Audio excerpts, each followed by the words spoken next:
현재 이제 부동산 상황을 보면은 강남권을 중심으로 시세가 많이 반등을 했죠. 그런 핵심 지역에 시세가 반등한 그런 온기가 이 주변 지역으로 아직 본격적으로 퍼져나가지 않았습니다. 아직까지는 충분히 기회가 있는 지역들이 많이 있다.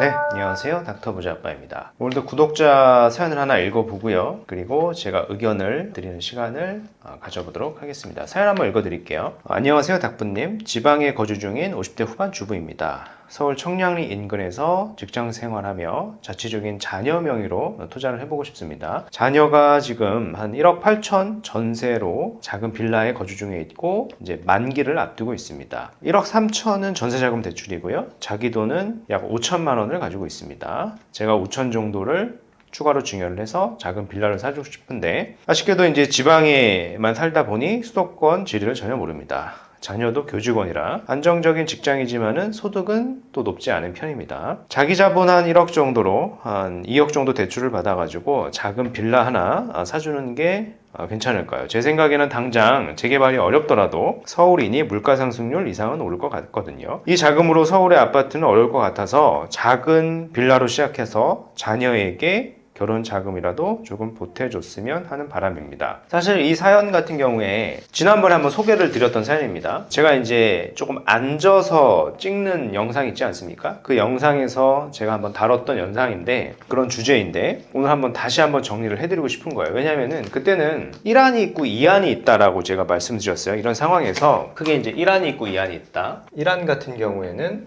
서울의 아파트를 가는 게 좀 더 우선일 것 같다. 지금 상황을 보면은 자기 자본이 1억이고 2억 정도 대출을 받아서 작은 빌라를 하나 검토하는 거고 현재 직장 위치가 청량리 쪽이니까 그 근방을 보시는 겁니다. 첫 번째 의견이 서울의 아파트를 살 수 있다 라고 제가 말씀을 드렸었고 두 번째는 청량리에 빌라를 이제 두 번째로 검토하셔라 라고 말씀드렸습니다. 흔히 이제 가칭 전농 14구역을 제가 말씀을 드렸었죠. 근데 요거에 대한 말씀을 드렸었는데 여기에 대한 제가 지역 출처는 드리지 않았기 때문에 지방에 계시는 분이라 사실은 이렇게 말씀을 드려도 뭐 창동하고 노원 근처에 구체적으로 어떤 단지인지를 잘 모르시겠다라고 말씀을 하셔가지고 제가 다시 한번 정리를 해보는 거고요. 그러면 이제 빌라 투자 있지 않습니까? 빌라 투자. 빌라 투자 같은 경우에 제가 우선순위가 있다라고 말씀을 드렸습니다. 우선순위. 내 자금은 다 떠나서 내 상황을 다 떠나서 빌라 투자도 보면은 우선순위가 있는데 첫 번째는 뭐라 그랬나요? 첫 번째는 관리 처분이 난 걸 사라 그랬고요. 두 번째는 뭐죠? 사업 시행 인가부터 관리 처분 직전 단계까지. 그 세 번째는 조합 설립 인가 단계. 그다음 네 번째 우선순위가 구역 지정 또는 임박해 있는 곳. 다섯 번째가 뭐죠? 말 그대로 예정지는 뭐죠? 빌라잖아요. 빌라인데 단 가능성은 높은 지역. 그러니까 엄밀히 따져보면 제가 전농 14구역을 말씀을 드렸긴 하지만은 실질적으로 보면은 제 우선순위를 이렇게 정해드렸잖아요. 그죠? 5번에 해당하는 거죠. 5번에. 그죠? 물론 이제 전농 14구역이 개발이 안 되거나 그럴 확률보다는 개발이 될 확률은 이제 매우 높아요. 근데 그럼에도 불구하고 어느 정도의 리스크는 존재를 하는 거고 이 우선순위에 의거해서 사실은 1번에 이제 서울 아파트를 먼저 보시는 게 좋기 때문에 오늘 아파트에 대한 의견을 좀 드릴 겁니다. 이렇게 보면은 사실 우리가 돈이 많다면 이런 것들을 살 수 있겠죠. 근데 이 구독자분 같은 경우에는 본인이 5천이 있고 부모님 5천을 더해서 실질적인 돈은 1억입니다.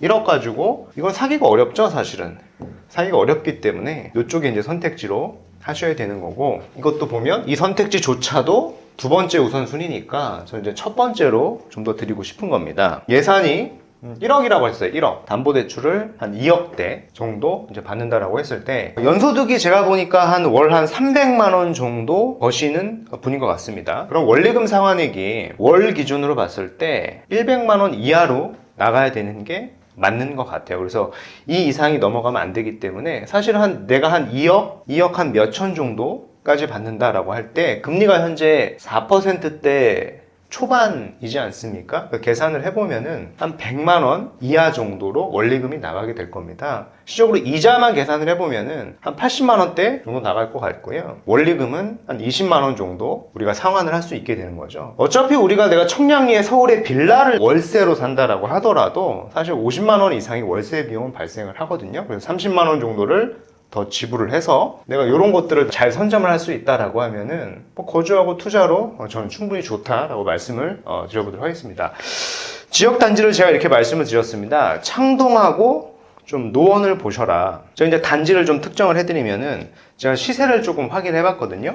시세를 확인을 해보니까 창동 주공 17단지에 아주 작은 평형이 하나 있고요. 이게 첫 번째고, 두 번째는 바로 옆인데 창동 주공 4단지, 여기도 소형 평형이 있습니다. 이 단지들의 시세를 좀 모니터링 해보니까 금매 기준으로 봤을 때 한 3억 초반에서 중반 정도로 형성이 되어 있어요. 근데 전고점이 정확하게 21년 8월 경쯤에 5억 9,900까지 찍혔던 단지입니다. 데이터로 보면 거의 한 40% 가량 어떻게 보면 급락을 한 건데, 지금 시세는 거의 하나도 반등이 되지 않았습니다. 현재 이제 부동산 상황을 보면은 강남권을 중심으로 시세가 많이 반등을 했죠. 뭐 잠실, 뭐 강남, 서초 이런 지역들 중심으로, 용산을 포함해서요, 많이 반등을 했는데, 그런 핵심 지역의 시세가 반등한 그런 온기가 이 주변 지역으로 아직 본격적으로 퍼져나가지 않았습니다. 그래서 사실은 어떻게 보면은 우리한테도 아직까지는 뭐 많은 자산은 아니죠. 1억이라고 하는 시드가 많은 자산은 아닌데, 서울의 아파트를 살 적에는 아직까지는 제가 봤을 때 충분히 기회가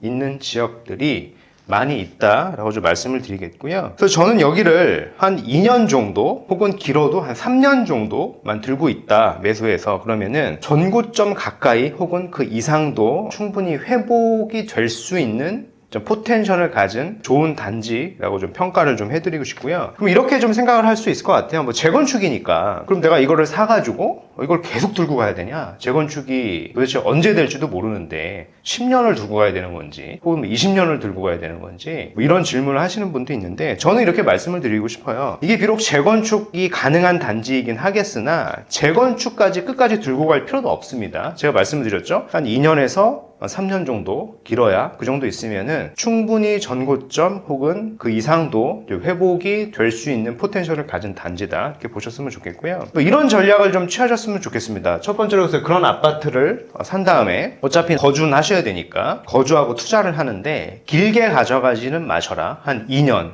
길어도 한 3년 정도 가져가신 다음에 사실 한번 시세 차익을 보고 좀 급지를 갈아타는 게 저는 더 좋을 것 같아요. 예를 들어서 현재 내가 지금 1억이 있는데 거기를 한 3억대 초중반 정도에 매수를 하고 나서 이게 전고점 정도 회복이 된다라고 보면은 한 2억에서 많게는 3억 정도의 시세 차익이 되겠죠. 2년 이상 내가 보유하고 있으면 세금도 없으니까, 실질적으로 내가 이걸 매각을 했을 때 나한테 돌아오는 리턴되는 자산은 순자산 기준으로 적게는 3억, 많게는 4억 정도도 될 수 있습니다. 그 시점이 되면은. 그러면 그 자금이면은 사실 급지를 많이 상향할 수 있어요. 급지를 많이 상향할 수 있고, 그때는 지금처럼 이렇게 아주 소형 평형을 사는 게 아니라 최소한 25평 이상 방 3개짜리 이런 아파트로 좀 빠르게 갈아타시면은 자산이 좀 더 빠르게 불어나지 않을까라고 좀 생각이 되고요. 제가 뭐 재건축 아파트를 사실은 매각을 하라, 매수했다가 한 2, 3년 들고 있다 매각을 해라 라는 의견은, 가장 큰 거는 그겁니다. 우리가 부동산 투자를 할 적에 전세 레버리지를 하는 게 가장 파워풀한 투자인데, 이 단지 있지 않습니까? 이 재건축 단지는 오래된 단지다 보니까 전세가가 오르지를 않습니다.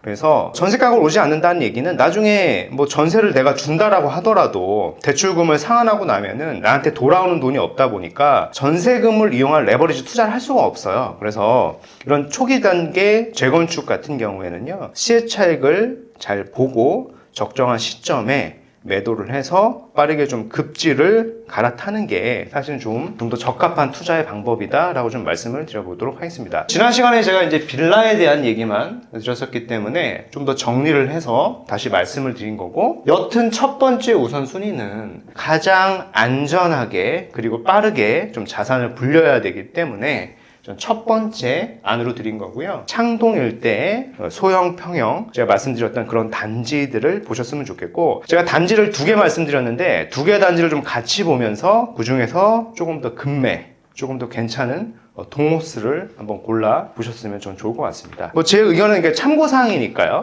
여튼 뭐 잘 상의를 하셔가지고 좋은 의사결정을 하셨으면 좋겠습니다.